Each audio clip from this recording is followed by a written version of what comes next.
There comes a moment sometimes in the quiet between two thoughts. Other times in the blur of traffic lights passing through your window when something no longer feels aligned. The coffee tastes the same. The walls wear the same old paint. Your body moves through the routines you've worn like second skin for years. And yet underneath the familiar, a silent ripple courses through the structure of things. You can't name it, you can't prove it, but you feel it, a hum beneath the veil, a hairline fracture in the smooth surface of your reality. That feeling, that gnawing, tingling doubt in the corners of your awareness is not madness. It's a signal, a soft beacon from somewhere deeper than the mind, from beneath the neatly ordered chaos of your life. It is the whisper of a deeper architecture long hidden, always watching. And once you hear it, truly hear it, you will never unhear it again. It begins as a flicker, an impression that the days are looping not in repetition, but in pattern. Deja vu, perhaps. Or the uncanny sensation that the people around you are mouthing their lines too perfectly, as though cast in a play they've performed 1,000 times before. You brush it off because brushing it off is easier. You drown it in more noise, more content, more distraction. But the flicker remains, and then it grows. Reality doesn't so much break as it wavers like heat on pavement.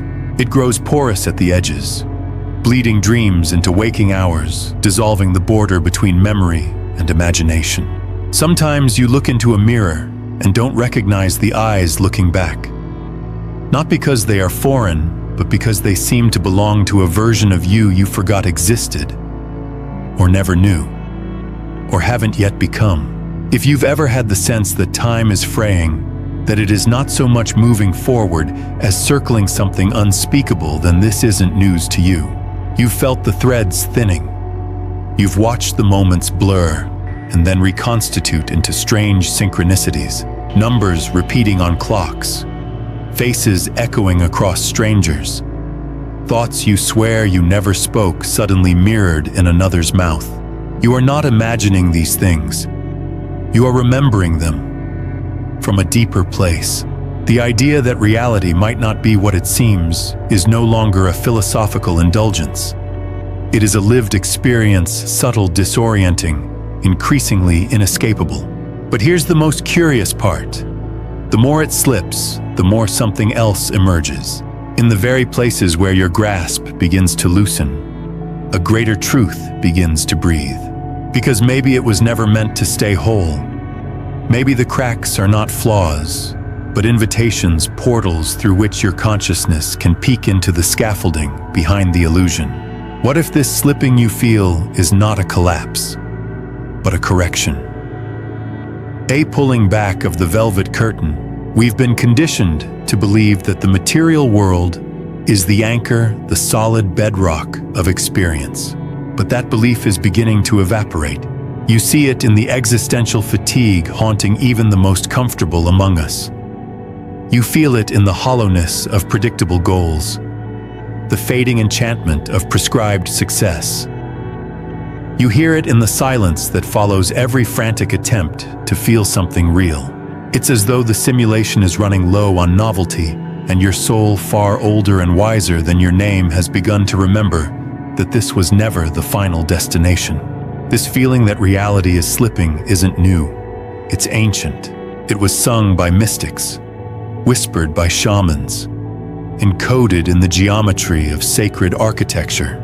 But now it is resurfacing en masse, not as folklore but as lived truth. Your intuition, once dismissed, is now your compass.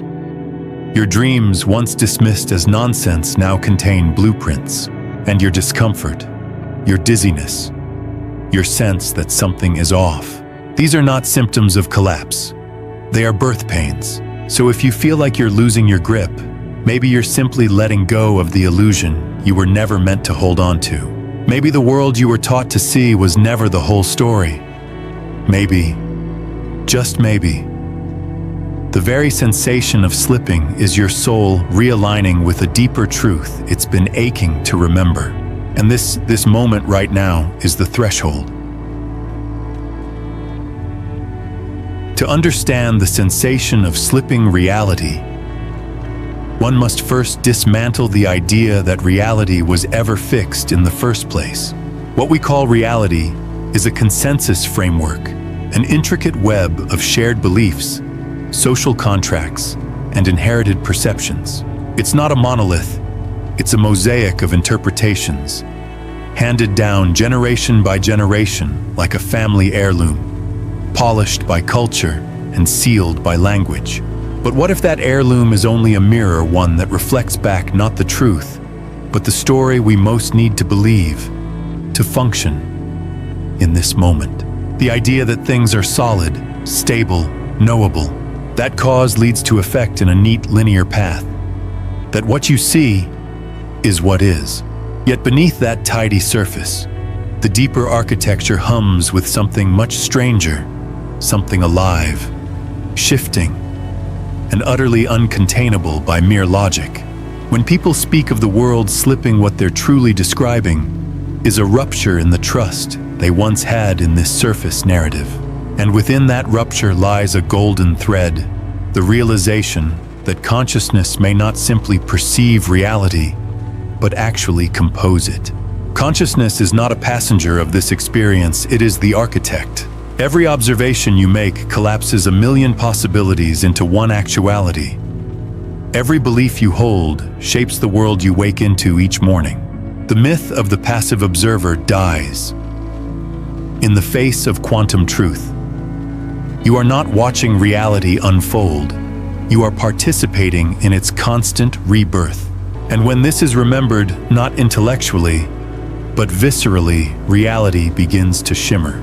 It becomes less a fixed object and more a reflective canvas. The people you encounter begin to resemble archetypes in a dream, mirroring your inner dramas. The city lights take on the logic of a coded message. Even time becomes less like a river and more like a spiral looping, echoing, collapsing in on itself and then re-emerging, always carrying a trace of what came before. This is not chaos. This is the dance of the living pattern. The slipping of reality is the peeling back of illusion, revealing that there is no absolute ground, no concrete structure beneath our feet, only an infinite series of symbolic mirrors, language games, emotional feedback loops, and frequency harmonics, orchestrated by the one thing we rarely question, the self. But who or what is the self? This question is the axis around which the entire experience of reality rotates. Most have lived under the assumption that the self is a name, a history, a body, an assemblage of past choices and present preferences. But as the edges of reality begin to blur, so too does this identity. In dreams, you shift roles effortlessly. In moments of deep flow, the you who questions disappears entirely. Even your thoughts seem not entirely yours, but echoes from somewhere deeper, or perhaps from somewhere else entirely. So then, if the self is not a static identity, but a shifting point of awareness, an aperture through which infinite experience flows, then your relationship to reality also becomes fluid. You're no longer a character trapped within a storyline. You are the author, the stage, and sometimes the audience. And this awareness changes everything. Suddenly, the rigid rules of life begin to soften. The things you were told were real status currency roles, even time, begin to feel like scaffolding for a larger initiation. The synchronicities multiply because you are no longer ignoring them. The dreams intensify because you're finally listening. The body speaks louder because you are remembering it's more than a machine. It's a tuning fork. And the world starts behaving like a mirror because in truth, it always was. Even pain so long, the evidence of reality's harshness takes on new meaning. What if pain is not the enemy, but the portal? What if the discomfort that bubbles up when the world slips is not chaos, but a message from the deeper self, begging you to release what no longer fits? These are not philosophical riddles, they are maps. Each oddity, each glitch, each disorienting moment where you question if things are really real, these are breadcrumbs. left behind by a part of you that never forgot, a part that exists outside of time, a part that is trying to lead you home. So when you feel the ground beneath your beliefs tremble, don't cling. Let it shake. Let it fall. For in that unraveling, you'll find not destruction, but design. The intricate fractal dance of the deeper pattern, one that pulses beneath all things, waiting to be remembered. Imagine you are standing in a vast cathedral of stars, where the constellations are not just points of light, but symbols ancient and alive. You feel small, yes, but also known. Every pattern in the sky seems to echo something buried deep in your bones. You reach out not with your hands, but with your attention, and something reaches back. That is the nature of symbolic reality.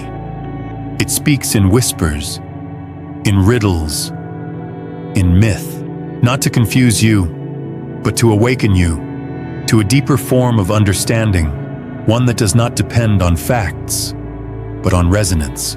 If reality is slipping, it is only slipping from the grip of literalism. What takes its place is a tapestry of archetypes, mirrored meanings, and sacred echoes. Consider the dream. In dreams, we accept the absurd without question. A house becomes a forest. A stranger speaks with the voice of your grandmother. The moon turns red and begins to weep, and you know without knowing that it mourns you. None of this alarms you. Within the dream, it is not insanity, it is symbolic logic. The dream speaks not to the waking mind, but to the soul. Now, consider this. What if your waking life was a dream from another level? What if every event, every encounter, every so-called coincidence was part of an immense symbolic structure, meant not just to be lived, but decoded? The slipping you feel is not the system failing, it's the mask falling off. You are being invited to read life like a poem instead of a manual, and poetry is never literal. Let us walk into one such narrative now. A story that isn't just a story, but a map. There was once a traveler, neither man nor woman, but something between, ancient as wind and young as spring rain. They wandered, not to escape, but to remember. The traveler came upon a crumbling temple in the center of a forest. One the world had forgotten. Vines choked its entrance, and yet something called the traveler inside. Within the darkness, they found not gods nor demons, but mirrors. Hundreds of them, stacked like bones. Each one reflected a different version of themselves. One weeping, one laughing, one monstrous, one divine. At first, the traveler recoiled. "Which one is real?" they cried. A voice echoed from the stone. "All are real, and none." The traveler touched the mirror that frightened them the most, and the temple vanished. They stood once more in the forest, but the trees were whispering truths they had forgotten. That fear is often the doorway, that monsters wear masks of guidance, and that the most terrifying mirror always hides the deepest liberation. This is how symbols speak. They do not instruct, they initiate. They reveal not the answer, but the path through the question. And life is filled with such mirrors, relationships that repeat in different forms until their lesson is claimed. Illnesses that speak through the body when the heart refuses to cry. Obstacles that are not there to stop you, but to slow you down until you notice. Or take another tale, one even older, the story of the blind oracle who saw too much. They were born without sight, But as they aged, they began to see things others could not. The pain behind a smile, the death hidden in a handshake, the future flickering behind a child's eyes. The villagers feared them, calling them cursed, but the oracle knew they were simply tuned to a different channel of reality, one where vision was not made of light, but of symbol and shadow. When the world began to unravel, plague, war, silence, the villagers returned to the oracle and begged for guidance. "Tell us what to do," they cried. The oracle wept and said, "You ask me how to stop the world from changing, but the world must change. The question is not what to do, it is what to become." Symbols do not soothe, they transform. That is their power. That is why slipping feels like dying, because a symbolic death is required to birth the next self. The ego clings to structure. The soul flows into meaning. You are not here to control the dream. You are here to become lucid within it. And lucidity begins not with answers, but with attention. The rustling of leaves may be a message. The recurring animal in your path might be an emissary. That stranger who stares at you too long may carry a piece of your forgotten story. These are not random events. They are the ancient grammar of the waking dream. So, when reality begins to shake, do not seek to glue it back together. Seek instead the code beneath the cracks, the myth behind the mundane, the metaphor behind the meal. For once you see with the eyes of symbol, nothing is ordinary again, and you too will begin to remember. The slipping is the signal. The unraveling is the right, and every thread that pulls loose is leading you home. So, what now? The stars have whispered, the symbols have stirred, the veil has thinned, and the dream speaks more loudly than the so-called real. But you still have to go to work. You still have to pay bills, make dinner, answer the phone. What does one do when their reality slips, and yet the structures of the world still expect performance? You begin by no longer pretending. Not to others, perhaps not immediately, but to yourself. You stop insisting that everything must make linear sense. You stop shaming yourself for feeling disoriented. You learn to live with a new compass, one tuned not to consensus truth, but to inner resonance. When something feels off, you don't override it, you investigate it. When time feels warped, you don't panic, you listen. When the old rituals lose their meaning, you don't force them, you craft new ones. Practical integration does not mean denying the mystic. It means weaving it into the fabric of the mundane until the two are no longer separate. The morning commute becomes a meditation. The uncomfortable conversation becomes a soul mirror. The headache becomes a weather system in your energetic body. Life no longer happens to you. It happens with you, through you. This shift does not require abandoning the world. It requires re-seeing it. You might begin to live slower, not because you're lazy, but because you're listening. You might find yourself spending more time alone, not out of loneliness, but because solitude is where the deeper frequencies become audible. Your dreams become more vivid. Animals seem to notice you more. You stop craving answers and start noticing patterns. Even your language shifts. You say things like, "I feel pulled toward this," or "that energy felt strange," not because you're trying to sound spiritual, but because there's no other way to describe what you're experiencing. Relationships evolve too. The ones built solely on distraction, validation, Surface compatibility may begin to fall away. Not out of cruelty, but because you're no longer operating on that bandwidth. In their place, new connections arise, quieter maybe, but more resonant.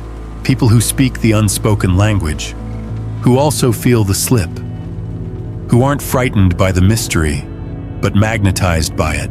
And your body, oh your body, it becomes your most honest ally. When the reality around you twists and turns, your body will remain a tuning fork.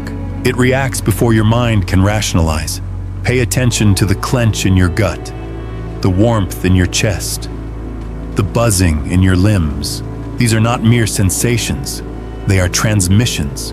Practical also means boundaries. When the illusion begins to fade, you'll start to see the emotional and psychic debris that floats through conversations, media, environments. You'll feel it more, and so you protect your field. Not out of fear, but because your clarity is sacred. You'll learn to say no, not just with your voice, but with your vibration. You'll begin to curate your reality, not because you're escaping, but because you are finally awake to your role as its architect. And then, there is the world itself, the collective dream. It too is slipping. You may notice systems cracking, economies sputtering, institutions contradicting themselves, cultural narratives dissolving into noise. To the old mind, this feels like collapse. To the new mind, it feels like compost. Something is breaking down so that something truer can take root. Do not be alarmed. Your job is not to fix the old machine. Your job is to tune into the blueprint of what wants to be born through the cracks. This doesn't mean disengagement. It means deeper engagement sourced from soul, rather than survival. If your reality is shifting, you are not malfunctioning. You are evolving ahead of schedule, and that evolution will ask you to participate. Maybe you begin to speak your truth, even when your voice shakes. Maybe you start creating art, poetry, film, space, anything that holds resonance. Maybe you begin to follow what once felt impossible, a new path, a new purpose, a new pace of life. These are not luxuries. These are imperatives. Because the more you align with the truth behind the slipping, the more grounded you become in the only reality that truly matters, the one vibrating in harmony with your soul's code. You will still wash the dishes. You will still have taxes and heartbreak and cold mornings. But something underneath it all will have changed. The ground may feel like it's still trembling, but you will no longer be afraid. You'll know that it is not the end of reality. It is the beginning of its rebirth through you.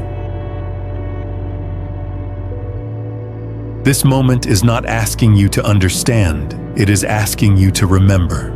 You came into this world cloaked in amnesia, wrapped in the tender forgetfulness that all souls pass through as they descend into form. The heartbeat of the womb became the ticking of the clock. The radiant unknown narrowed into names, categories, and calendar dates. You learned how to walk the maze of consensus reality, how to play roles and wear masks, how to keep the mystery at bay with routine and reason. But no veil lasts forever. The fabric frays. And now, you stand in the middle of the unraveling. This is not a crisis. This is your cue. There is a reason the slip feels familiar, almost sacred.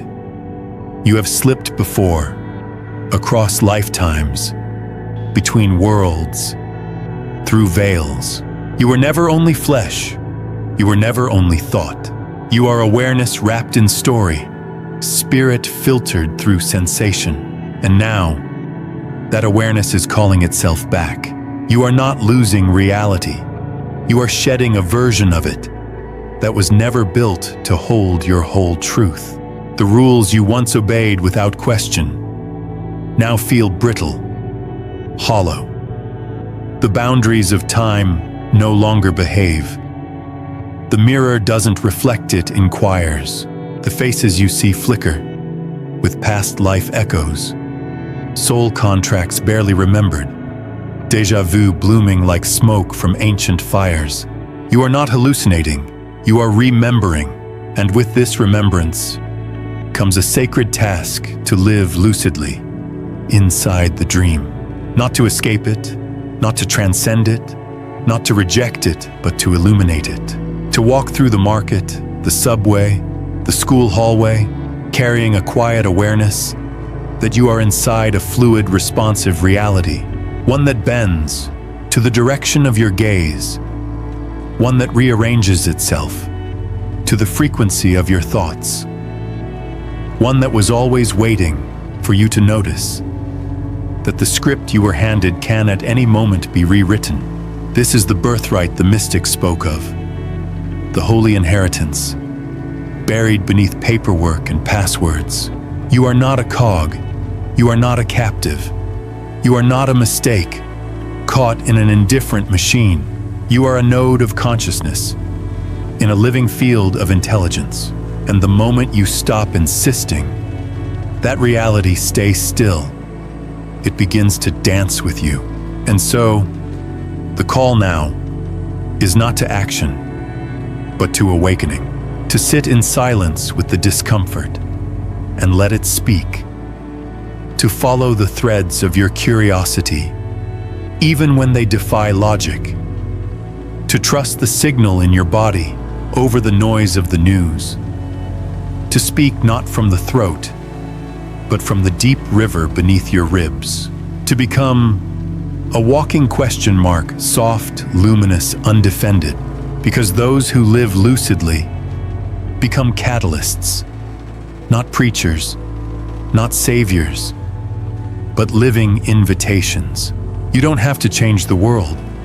You only have to stop pretending. It cannot be changed. Your soul remembers how to dream a different dream. And the more of us who remember, the more the dream itself begins to shift. New symbols rise, new timelines unfurl. The static screen of collective hypnosis begins to pixelate and dissolve.